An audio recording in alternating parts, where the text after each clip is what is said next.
Of course, well, you all know them, but I'll introduce them again anyway. We've got Heather Breckel, we have GM Barrow, and we have Dave Polsky here. So give them a round of applause.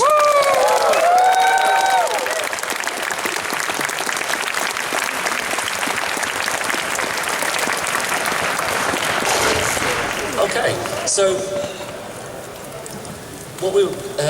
so there's obviously a sizable amount of difference between the industries that you guys work in. I mean, obviously, we've got story writing, we've got digital art, and we've got script writing. And there's obviously going to be a fair amount of difference between sort of the process under which you guys all work. You all have various chains of the creative process, some of which are longer than others. So what sort of differences do you guys face between each other? And do you ever think that there are sometimes differences that you would find interesting? Can you hear me? This is my first time using one of these microphones. I actually got to experience this recently because I just wrote for season 5, so I got to actually see the difference in action, and there is quite a big difference actually. The script writing is really collaborative. It's a lot more collaborative than I thought it would be. You know, getting to meet with Megan and having meetings with her and talking over notes from all the executives was really quite different from the books. I mean, I still get notes and things like that, but it was a lot more going in there and kind of attacking it all together. In traditional book publishing, it's more your relationship with just your editor, and then they sort of answer up and up and up, and it trickles back down again, more notes. But I felt that it was actually pretty different. I don't know if that answers your question, but yeah. Yeah, so do you feel, when you're writing the books then, is it still quite a significantly long chain, but you just simply only speak to the next person up, as it were?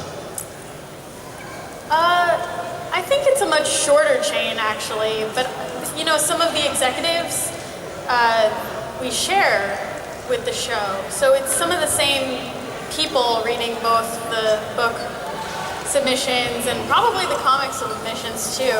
I don't know, but we all have representatives from Hasbro that oversee everything. So I think it is a shorter chain up to the representative with the books, but it's the same people. So they're looking for continuity everywhere.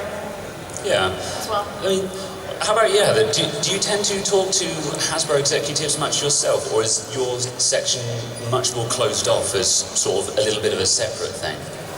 Well, I feel like I probably have it the easiest because,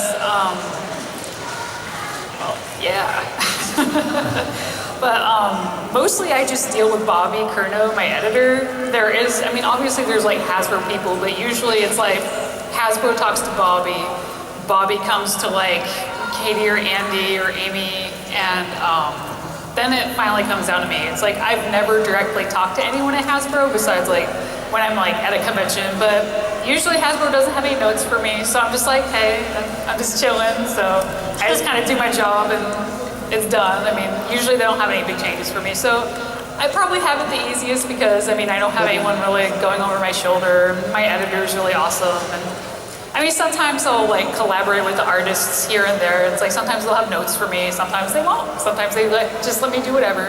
So for me, it's just, I get pages, I read the script, and I'm done. So it's probably like a big contrast to you guys who probably have, you know, like other people like breathing over your shoulders, and I'm just like, me and my editor. Well, yeah, I think another major difference is like the pitching process, because I don't think you probably pitch colors. Nah, I'm lazy, I don't have to do all that. Because I know a big hurdle with us is just getting stories even approved. And you often have to go through several rounds of that to get something that when they give you a green light. So there's this whole free, you know, even doing your work thing. I mean, it's still part of the job, it's still the work, but yeah, you have to go through rounds of it. it's sort of an entire section that gets skipped out in the case of the colouring because that's already been done essentially for the script writing, I suppose, hasn't it? Yeah, it's like it's someone else's job to like pitch the stuff. So it's like by the time it gets to me, it's all been approved by Hasbro. I mean, occasionally there will be like one or two small things that they didn't catch, but it's pretty rare. Is there much sort of back editing for the colouring, you know? So do they tend to sort of send pages back and say, oh, we want this a different colour, or we want this to be a slightly different shade or ochre, or something like that?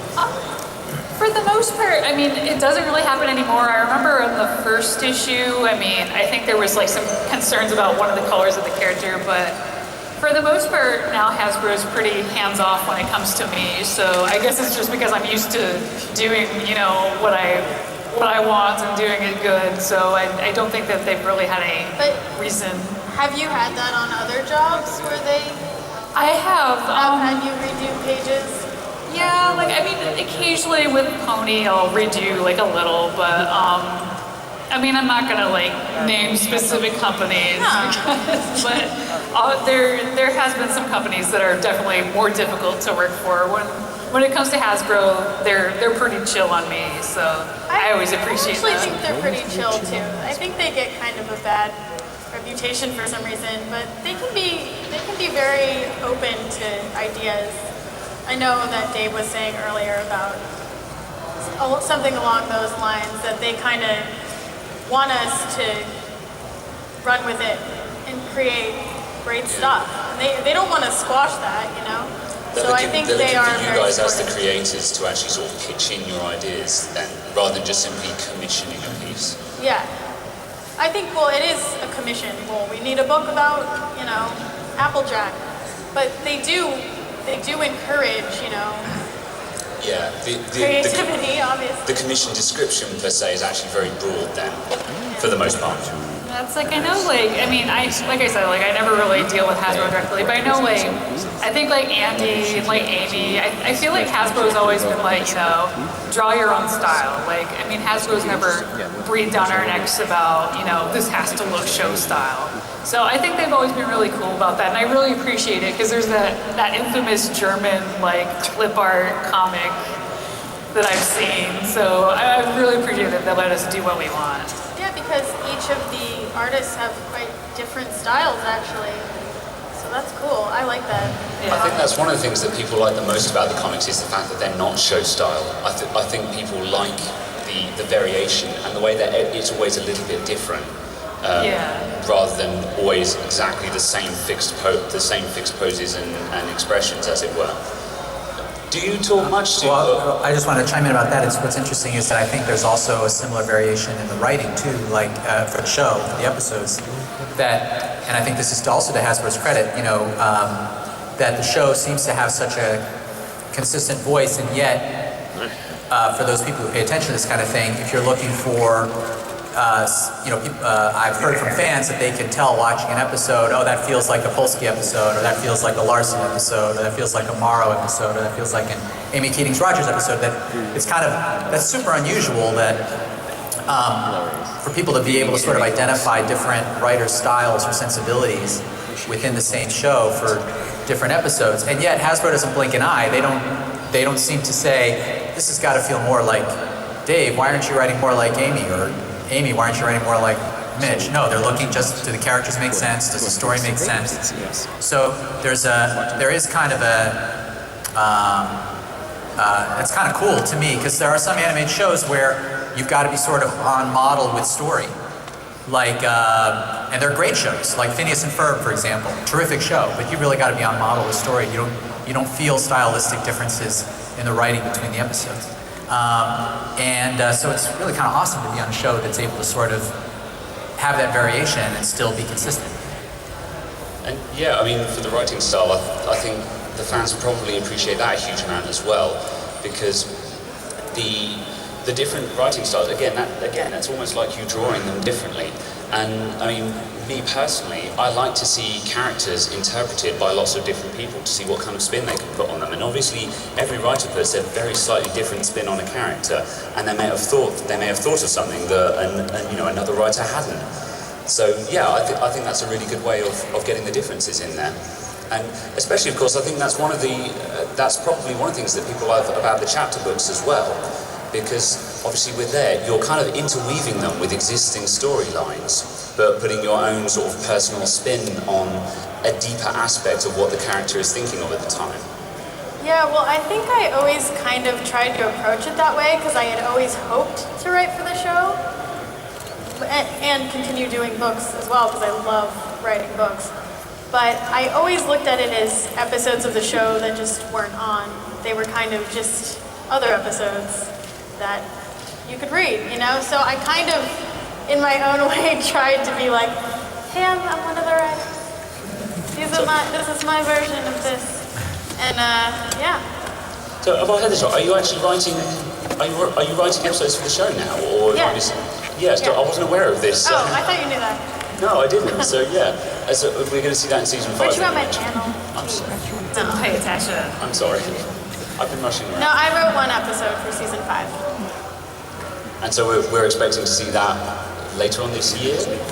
I don't know when. I think it's 2015. I don't know. Can we have a round of applause welcoming Jillian to the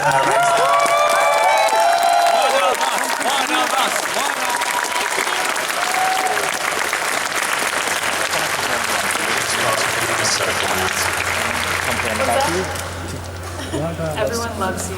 Oh. Like when I was kind of screaming when I did when film screamings and transition. I had a bit of a buzz there. There's like feedback somewhere. So, Whoa. Look at that. Look at all those ponies. You guys. something's in the works. They crash in the party.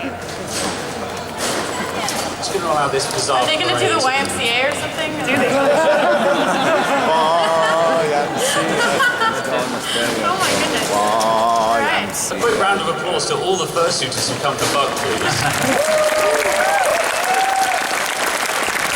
And the rest of the cosplayers for that matter.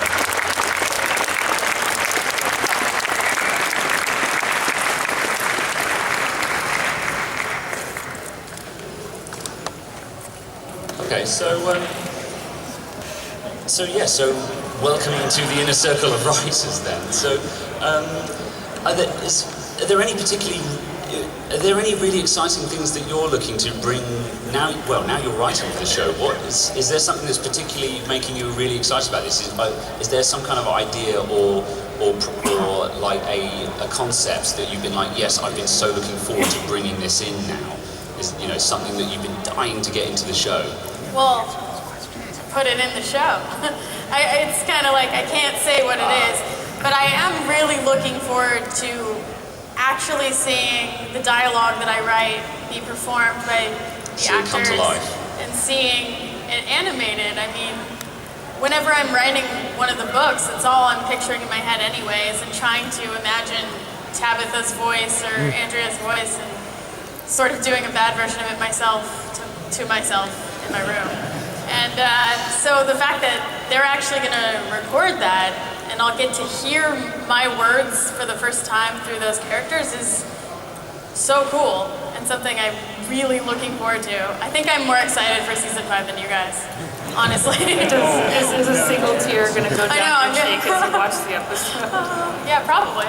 I probably will be really, really moved. I don't know. I don't know. I think we're getting pretty excited for season 5 already.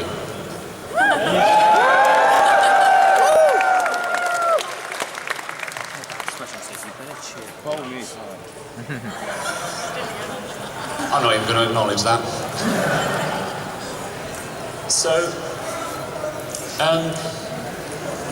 question for you then, Heather.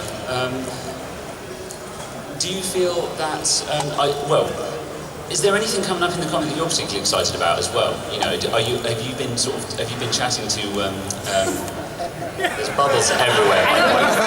You've just caught a bubble on his hand. It's still there. Wow. You're magical. That expression. I hope it stays here the whole time. everything. There's a lot of bubbles filling this room. Am I upstaging you by holding this bubble? Oh, there. I think this bubble is I can't. How Star is of the it show. here? Someone Could be a little should too. get on that. We could be here for a while. I think Dave's gone all party Oh, it's one. done. You blew it off! I think I went on party one. You'll have to name him later and write a lament for him. He's dead. I can't get attached. So, is there, so have you been sort of, are there sort of new and upcoming episodes of the comic that you've sort of been working on as well, that you're particularly, is there any sort of new stylistic bits that you're putting in, or does it stay fairly constant for you? Or do you think, oh, I'm really looking forward to doing this particular thing, you know, there's a way I'm going to colour this page that I've been trying to incorporate? Well, as a fan of the show, I'm always really excited when I see something that I've always wanted the show to do. Like, I was like ridiculously excited when the Nightmare Rarity arc happened, because I was like, I always wanted to see them do something again with Nightmare Rarity, and the same with like the Chrysalis arc. So it's always really cool to me because we get to go places that the show really can't. Like, I feel like there's a lot of times that the show can't really revisit things, and so that's always exciting. And upcoming, I just, like, probably a few days before my trip, I just wrapped up issue 24, which is with Brenda, and it was Discord with the Cutie Mark Crusaders. So, I mean, obviously that's fun. Discord's obviously a big fan favorite. And I won't go into a specific scene because I don't want to get fired, but if you know what I'm into, you'll know exactly what scene I was very excited about. So you'll see it. Remember. Does it involve cats? No, it's not. Yeah, I was gonna guess cats too. I was like, what's she into? Cats. No, there's a reference in there that I had a lot of fun with, and I spent a ridiculous Probably amount of time an anime on. reference. Yeah. She's into anime. It's an anime reference, and I knew freaked it. out when I saw it. Do I you won't get say to, what. do you get to put in some of the references then? Occasionally, like sometimes someone will ask me if there's something specific I wanted. Like, I mean, my big favorite thing that I was responsible for was in the bookworm arc. We got to like cameo all these different like books. So I remember Amy put a lot of like Harry Potter, and she put like Voldemort in there, and she did like some Disney villains and stuff. I do that too in my books. I put in references. I have shout outs to a lot of the show staff.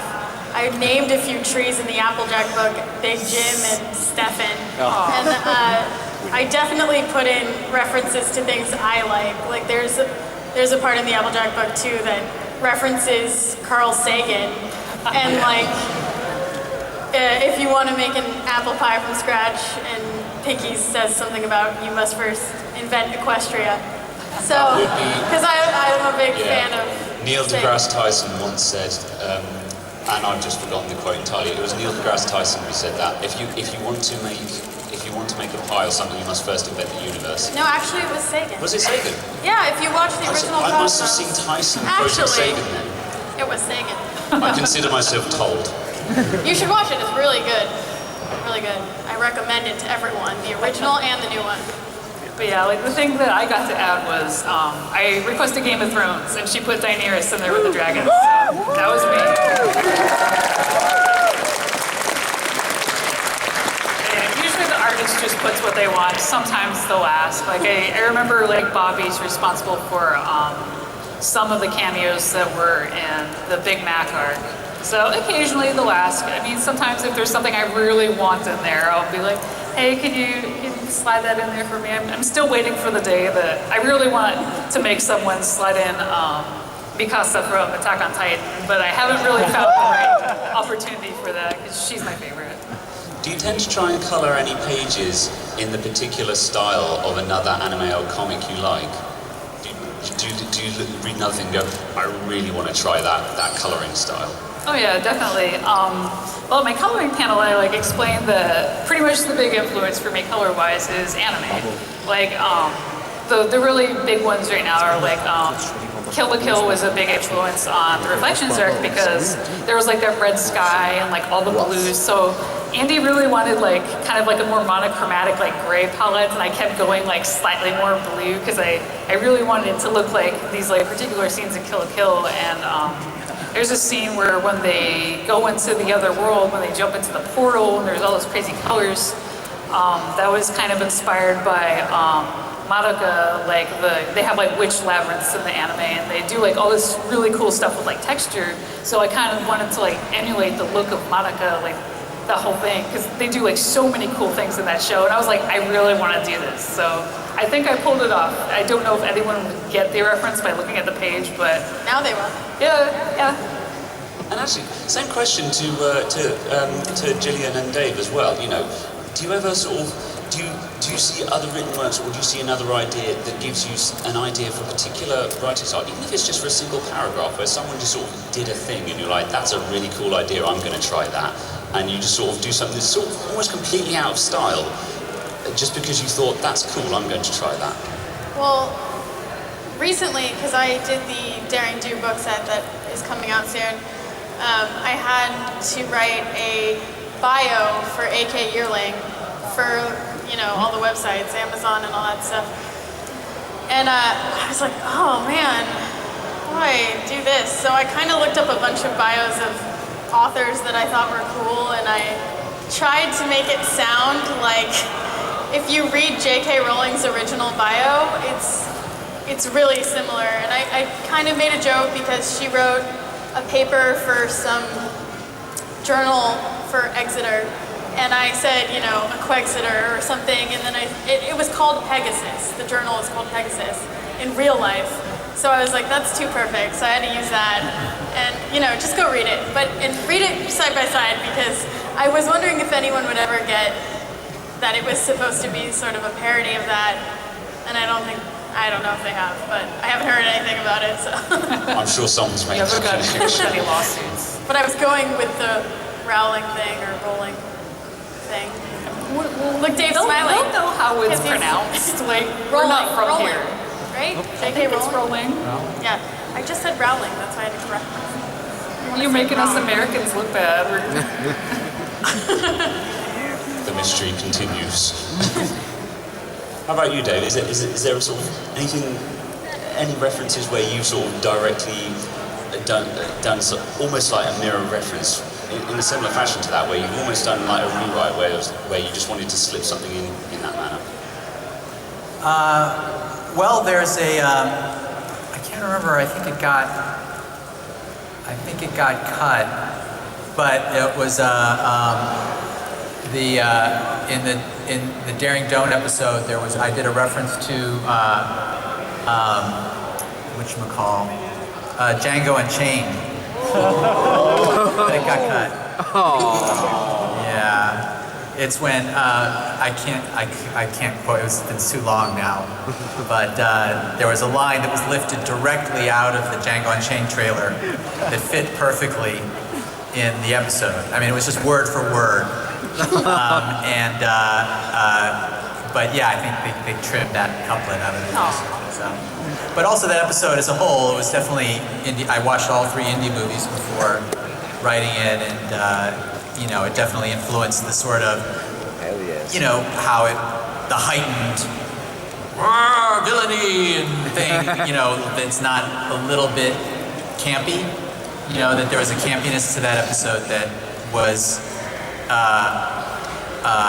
affectionate campiness. I mean, affection for the campiness of that genre, much like, and I think I was borrowing that sort of from Lucas and Spielberg and watching because the Indiana Jones movies are a little bit campy, but they loved that kind of campiness and they made it to a really good once franchise. you set that scene, you can just roll with it. It's like, you know, if you're going to do an action film, you can just say, you know what, let's forget doing a deep visceral storyline here and let's just blow stuff up. Right, and right. you just commit to that. So it was a little bit of a, you know, kind of almost like meta campiness. Like they were sort of making fun of that kind of campiness. They were having fun with that kind of campiness in their movies, and I was having fun with how they had fun with that campiness in Daring Do.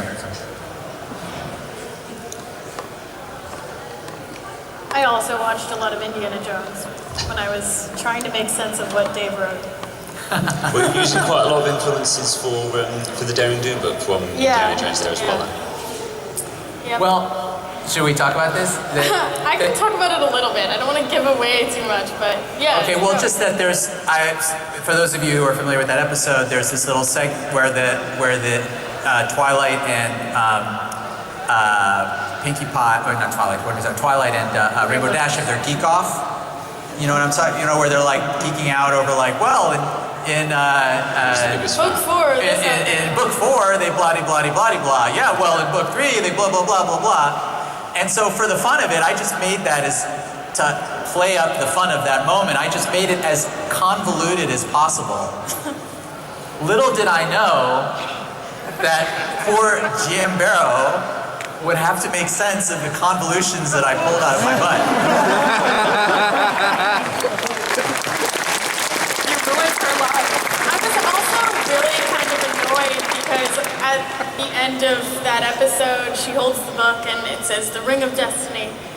And I was like, oh man, because in my Rainbow Dash book, there's a book called The Volcano of Destiny. That's a Daring Do book, and I was like, 2 of Destiny books.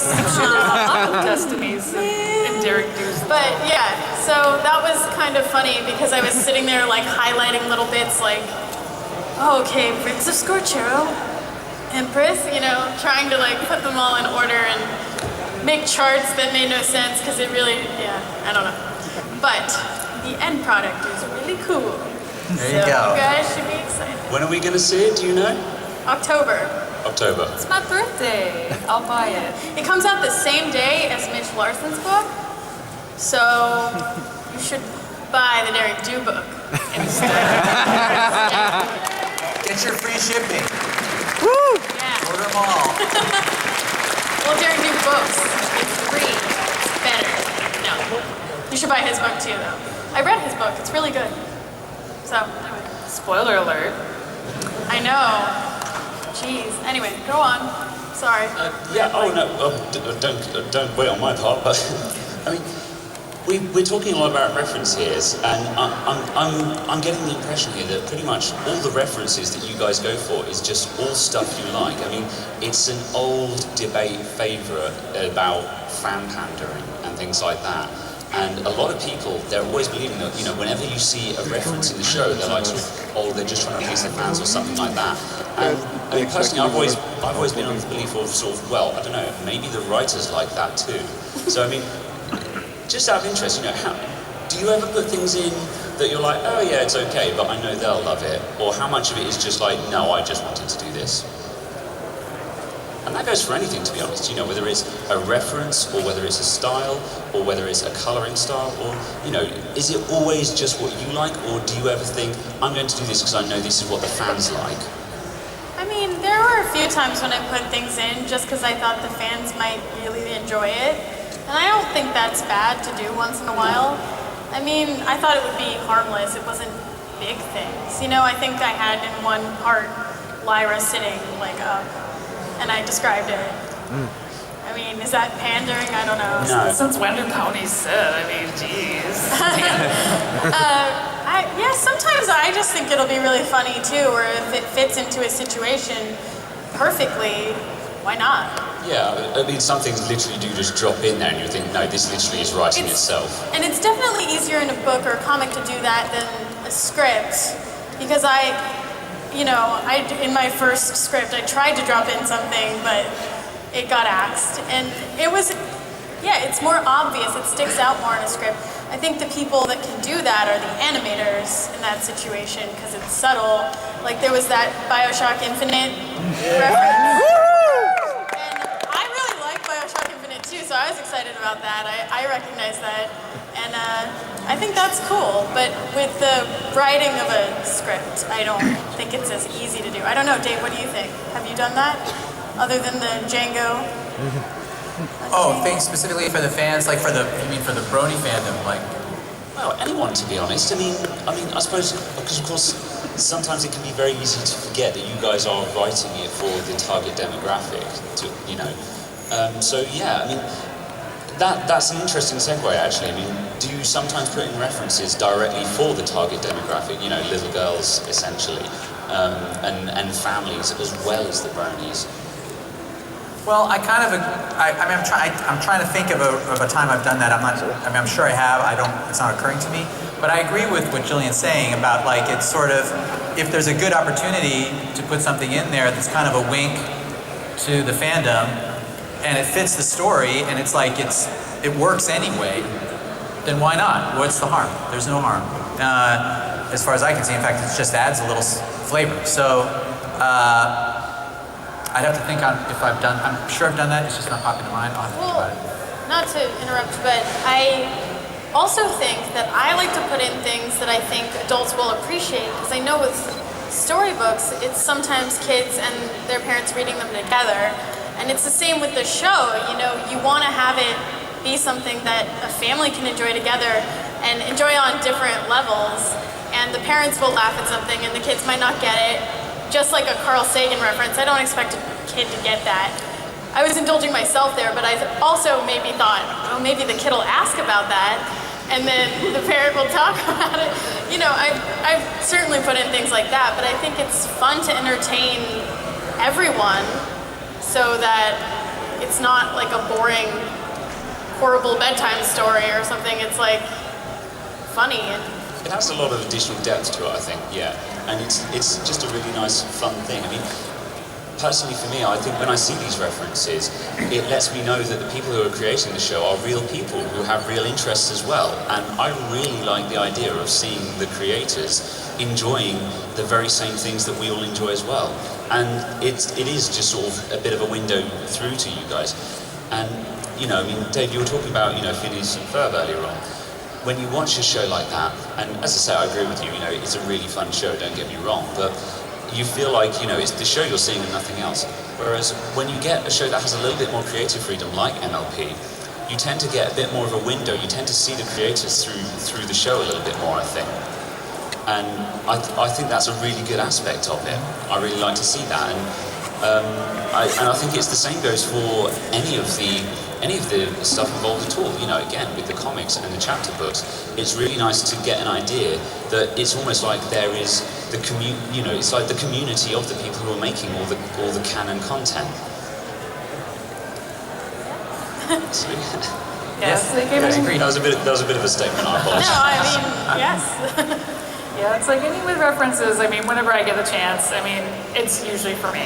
Like, I mean, I just stick whatever I think is cool in whenever I possibly can. I think like really the only shout out to the fans that I ever had was like, there was a time the Vinyl Scratch was in a scene and I color her eyes red because at the time, I mean, I knew it was like the fan and I was like, oh, the fans will like this. And other than that, I'm just like, hey, this will look cool. So usually it's just for me. Well, I think my favorite nod to, well, I don't know if it's just the fandom because I feel like it's been accepted by the, you know, general canon now, but with Derpy in my Rarity book, she kind of like delivers the mail and then she like flies away kind of, you know, oh, yeah. And then Rarity says, what was her name again? I can't remember, or something like that. Just because you can't say her name, but I thought it would be kind of like, yeah, we all know. Having just been through season 4, where obviously we saw a lot of Derpy in that one, it was almost fun not to hear her name, I think, because it's almost become this, it's practically become an in-joke for the show now, I think. Well, it is. I mean, it's the show's best little inside joke, yeah. Basketball. Can't overuse it, though. Then it'll be not as special. So, are there particular other things that going on the subject of that, you know, I mean, are there any other particular, well, do you guys have any fanon ideas that you really like and you really want to incorporate into the show? Or are there particular ones that you like, but you're just like, I like this, but we can't use it? I know exactly what I like. What did you say, fanon? Yeah, fanon is, so fandom ideas, basically. So again, like, you know, Derpy being Derpy the mailman, that's entirely a fandom-created idea, so fanon rather than canon. Yeah, like definitely my favorite was like, it wasn't even like a big thing. There was like this fan art on DeviantArt, someone did Rainbow Dash and she had like a bunch of brothers and all her brothers are like these big muscly like bad dudes and stuff. And I was like, that's cool, that's my fanon now. So I think that was my favorite. I'm trying to think of a good example. I don't know. I mean, a lot of those things have kind of become real in the world, like with Dr. Hooves, I think. Didn't that start as a fan thing and now it's on the toys and Yeah. I mean, there are toys that say Dr. Who's on them, so. We've seen him in the background, but we've yet to see him sort of be included as such. I mean, He's a brass. do you ever think there's sort of stuff like that where it's sort of, there's those little shout outs in the background and you're like, I really just want to, bring this into the spotlight. I think that's a really cool thing that should be.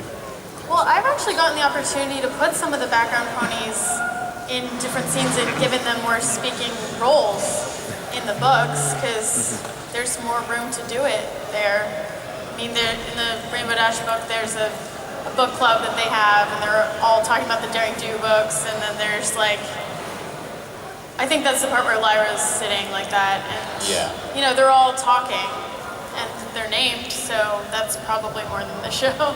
I suppose that's one of the big advantages of the book, I suppose, because in the show, adding a speaking role to a background character is kind of a big deal because either one of the existing voice actors has to do it, or you've got to bring in a whole new voice actor and right, everything you gotta pay someone. I can just throw in people. You don't have to worry I'm about. not limited by production costs, I guess, because it's going to cost the same no matter what. It's just words on a page. And you don't have to worry about, like their voice not matching what everyone else thinks that they're gonna sound like. Right. Well, I don't know if they've had that big of a role, but yeah, that is a good point.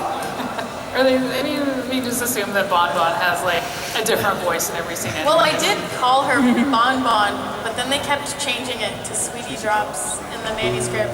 But I think in one of the books she's named Bon Bon and Sweetie Drops in the same book, but that's not my fault. Maybe it's her nickname, and her real name is Bon Bon. She's both. She's Bon Bon in our hearts. Are there any background characters, well, on that subject, are there any background characters that you have given names to? I mean, I did put Wildfire in there. I don't think I didn't give her that name, but she's been, I don't think so. I don't know. She has. I do describe new characters sometimes that I just named, and that's kind of fun. I like to throw in new characters too, because then it just keeps it fresh. What's your favorite crazy pony name you've made? Oh gosh, I need to think on that one for a couple minutes. Well, I suppose to a certain extent, all of you have a sort of a fixed pool of material to work on, which is pretty much everything that's previously been made. Plus, there's obviously Lauren's original sort of so-called Bible of the canon information that I believe you guys largely draw most of the material from. But is there a favourite thing that you guys have added in at some point where you're like, well, for example, where you've written in a new character, you've added to the thing, you've introduced someone new that is there to stay, kind of thing. Is there a particular favourite of yours that you've brought in where you've like, yeah, I did that, I made that person, and now they're in the show, sort of thing? Well, Coco Pamel is. Yeah, that's a good example, actually.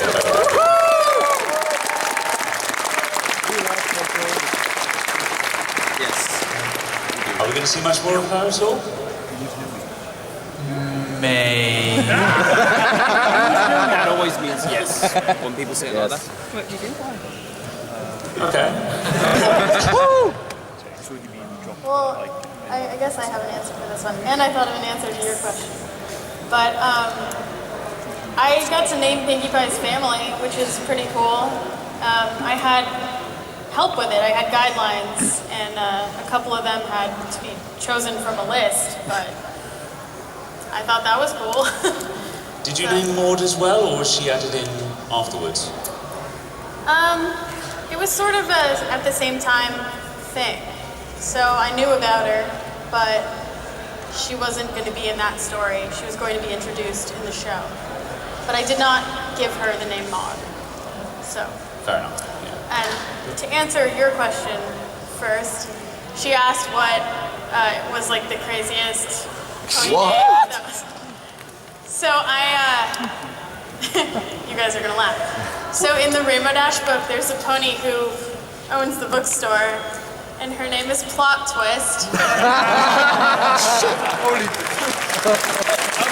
I didn't know about that until later, after it was public. But I still like it, and I still think it's cute, so I stand by it.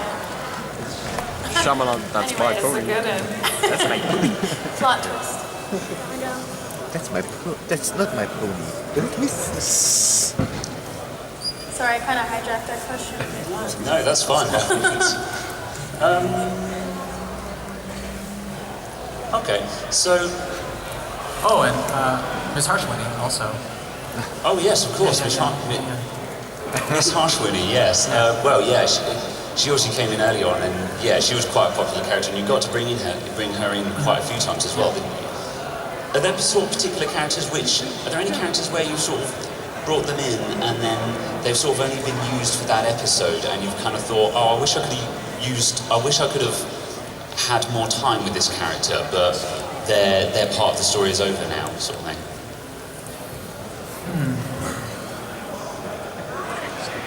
I don't know, think on that. I mean, there are definitely characters that have only appeared in one episode. I'm trying to think of one that. Lightning Dash is an interesting example. I mean, obviously, Yeah. she was in for a single episode. Do you ever think, are there any sort of, for example, the antagonists, like sort of Trixie and the gang, do you ever sort of think, you know what, I really want to get them back in as well? I mean, you know, we're always pitching stories. So, you know, I think that sometimes, I don't know that I've pitched any new Trixie stories, but I'm sure some people have. Like, you know, there's always new ideas, and, you know, sometimes it's just a matter of, so that desire can be expressed in, hey, how about if we try this? Hey, how about if we try this? And some things stick and some things don't, you know. And just because something hasn't stuck yet doesn't mean it won't next time around with a different twist or a different setting or a different emotional conflict or whatever. You know, it's everything. You know, what's kind of amazing is that on one hand, as you do more and more episodes, it's challenging because it's like you get, when you're trying to come up with stories, it's like, well, we did that. Well, we kind of did that already. Well, we did that, not exactly that, but sort of like that in season 2, or da-da-da-da-da. You know, there's more and more reasons to say, well, we can't do that because. But on the other hand, the world has gotten so much richer that there's all kinds of new things that we can bounce off of. So there's new characters that we can sort of explore. Like, for example, the CMCs can sometimes now get explored. They weren't in, I mean, I think they were in the original Bible, but they weren't really added to the show until the show had progressed a little while in season 1. So things like that, it kind of, I don't know exactly if it gets harder or easier over time, how these two forces sort of balance each other out, but it's a good, it's a very saving grace that these new characters and this world building kind of keeps growing, because it gives us something to draw on as story ideas become, more and more story ideas get sort of obsolete because they've been done. Yeah. Do you tend to have much trouble where sort of ideas that you're pitching or have come up with, either you don't roll with or get shot down because another show has done it? You know, the classic example of Simpsons did it. Or do you tend to just disregard what other shows are doing and say, no, well, we haven't done this yet, so we're going to do it? I'm trying to think, you know, I think we don't have a lot of that, and I think because we have such a specific world, you know, this pony world is so specific that we can find our own spin. You know, it's like if you're doing Family Guy, which is, and you're sort of, well, you'd be more concerned about The Simpsons did it because they're both families with an overweight dad and an irreverent sensibility and blah, blah, blah. There's so many parallels that anything you do that is similar, it's going to be harder to set it apart. They're all both on Fox, so that would make it even worse. But in our case, it's so easy to make our ideas specific to our world that if there are parallels, they're harder to recognize. And it's seen less as they did that. It's more like, oh, look what they're referencing. How clever are they? So that kind of works in our favor. You mentioned you're pitching ideas all the time. I mean, for the script writing and things like that, is this an ongoing thing that happens sort of constantly? Or is there sort of a particular writing phase that happens, for example, between seasons? Oh yeah, no, it's definitely in phases. It's not, when I say constantly, that really is an exaggeration. It's not like every day Megan opens her inbox and sees 10 ideas. It's not like that. No, it's sort of as on an as-needed basis. Yeah. Is it the same for you guys? You know, I mean, are you sort of constantly working on things in the background, or does it always come on in phases as well? I mean, I suppose it's to a certain extent you're commissioned for a particular product, but does it turn into a very sort of a cycle that you're going through? So like, you know, like you said, like pretty much are we like constantly working on something, or?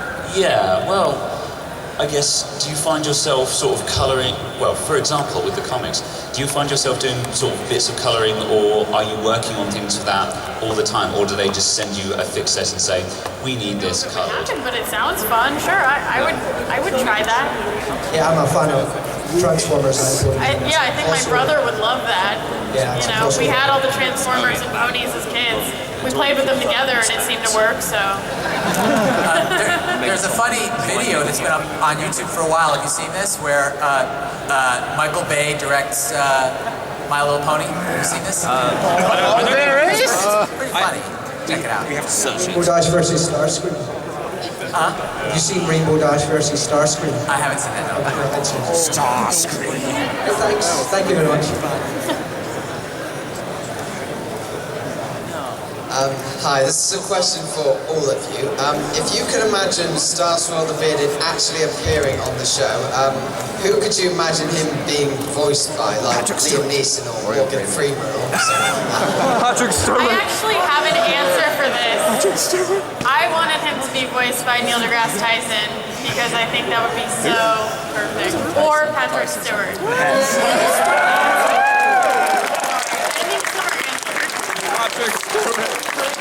Patrick Stewart just I'm a Trekkie, so that would be awesome. He's my captain. Yeah, definitely Patrick Stewart. Any ideas? That would be awesome. I can't beat that, no. You ruined everything. I'm sorry. Thank you. All right, I think that's all about we've got time for now. Thank you very much for coming. Give a warm round of applause for all of our guests.